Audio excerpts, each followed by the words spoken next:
നമുക്കിന്ന് കയ്പ്പയ്ക്ക കൊണ്ട് കയ്പ്പില്ലാത്ത വളരെ ടേസ്റ്റിയായ ഒരു മെഴുക്കുവരട്ടി ഉണ്ടാക്കി നോക്കിയാലോ? അതിനാവശ്യമുള്ള സാധനങ്ങൾ എന്തൊക്കെയാണെന്ന് നോക്കാം.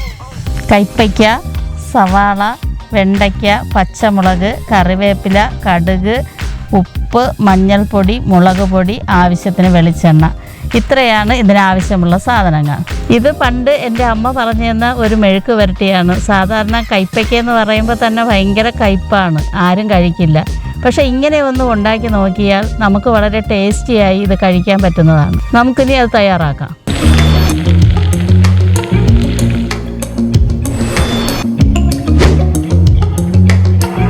രുചിയുടെ പെരുമ.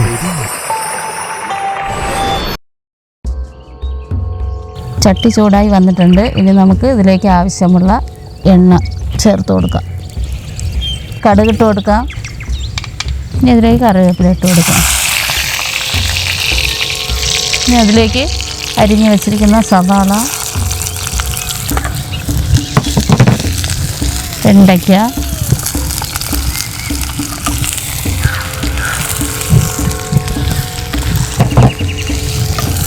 കയ്പ്പയ്ക്ക, പച്ചമുളക്, ഇത്രയും ചേർത്ത് നന്നായിട്ട് ഇളക്കി യോജിപ്പിക്കുക. ഇത് നന്നായിട്ട് ഒന്ന് വഴറ്റിയെടുക്കണം. ഇനി വളരെ പ്രധാനമായ ഒരു കാര്യം ഞാൻ പറയുന്നത്, സാധാരണ നമ്മൾ പച്ചക്കറി കഴുകിയിട്ടാണ് ഇത് കട്ട് ചെയ്തെടുക്കുന്നത്. എന്നാലും ഇത് കഴുകിയിട്ട് നന്നായിട്ട് തുടച്ചെടുക്കണം. വെള്ളത്തിൻ്റെ അംശം പാടില്ല. വെള്ളത്തിൻ്റെ അംശം ഇതിൽ വരികയാണെങ്കിൽ കയ്പ്പ് കൂടും. ഇത് പണ്ട് എൻ്റെ അമ്മ പറഞ്ഞു തന്ന ഒരു മെഴുക്ക് വരട്ടിയാണ്. സാധാരണ കയ്പ്പയ്ക്ക എന്ന് പറയുമ്പോൾ തന്നെ ഭയങ്കര കയ്പ്പാണ്, ആരും കഴിക്കില്ല. പക്ഷേ ഇങ്ങനെ ഒന്ന് ഉണ്ടാക്കി നോക്കിയാൽ നമുക്ക് വളരെ ടേസ്റ്റിയായി ഇത് കഴിക്കാൻ പറ്റുന്നതാണ്. എന്നിട്ട് നമുക്കിതൊരു അടപ്പ് കൊണ്ട് അടച്ച് വയ്ക്കാം. ഇനി നമുക്ക് അടപ്പ് തുറന്നൊന്ന് നോക്കാം. അത് ഒരു അര വേഗമായിട്ടുണ്ട്. ഒന്നുകൂടെ ഇതിന് ആവശ്യത്തിനുള്ള ഉപ്പ് നമുക്ക് ഇതിലേക്ക് ചേർത്ത് കൊടുക്കാം.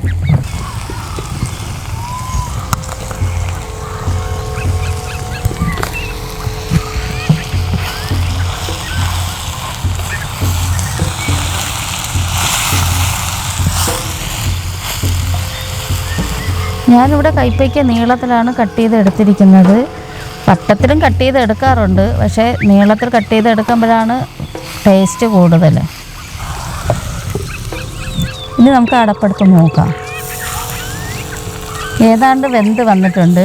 ഇനി ഇതിലേക്ക് 1/2 ടീസ്പൂൺ മഞ്ഞൾപ്പൊടി ചേർത്ത് കൊടുക്കാം.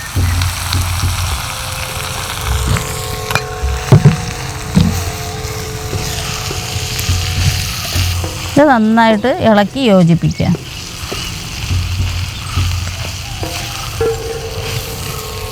ഇനി ഇതിലേക്ക് ഞാൻ 1 സ്പൂണ് കാശ്മീരി മുളക് പൊടിയാണ് ചേർക്കുന്നത്. എന്താണെന്ന് വെച്ചാൽ പച്ചമുളക് നമ്മൾ കീറിയിട്ടിട്ടുള്ളതുകൊണ്ട് നല്ല എരിവ് കാണും. എന്നിട്ട് നന്നായിട്ട് ഇളക്കി യോജിപ്പിക്കുക. ഇനി നമുക്കത് ഉപ്പുണ്ടോ എന്ന് നോക്കാം. ഇത് കുറച്ച് ഉപ്പ് കൂടി ആഡ് ചെയ്ത് കൊടുക്കാം.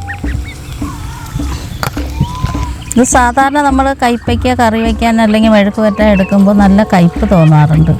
ഇത് കഴുകിയതിന് ശേഷം ഇതിനകത്തുള്ള കുരുവെല്ലാം മാറ്റി അതിലുള്ള വെള്ളം തുടച്ചെടുത്തിട്ട് കട്ട് ചെയ്തെടുക്കുകയാണെങ്കിൽ അതിൽ കയ്പ്പുണ്ടാവില്ല. ഈ മെഴുക്ക് വരട്ടി എന്ന് പറഞ്ഞാൽ നല്ല ടേസ്റ്റി ആയിട്ടുള്ള ഒരു മെഴുക്ക് വരട്ടിയാണ്. കുട്ടികൾ വരെ കഴിക്കുന്നത്. അപ്പോൾ നമ്മുടെ സ്വാദിഷ്ടമായ കയ്പ്പയ്ക്ക മെഴുക്ക് വരട്ടി തയ്യാറായി കഴിഞ്ഞു. ഇനി നമുക്ക് ഇതിനെ ഒരു ബൗളിലേക്ക് മാറ്റാം.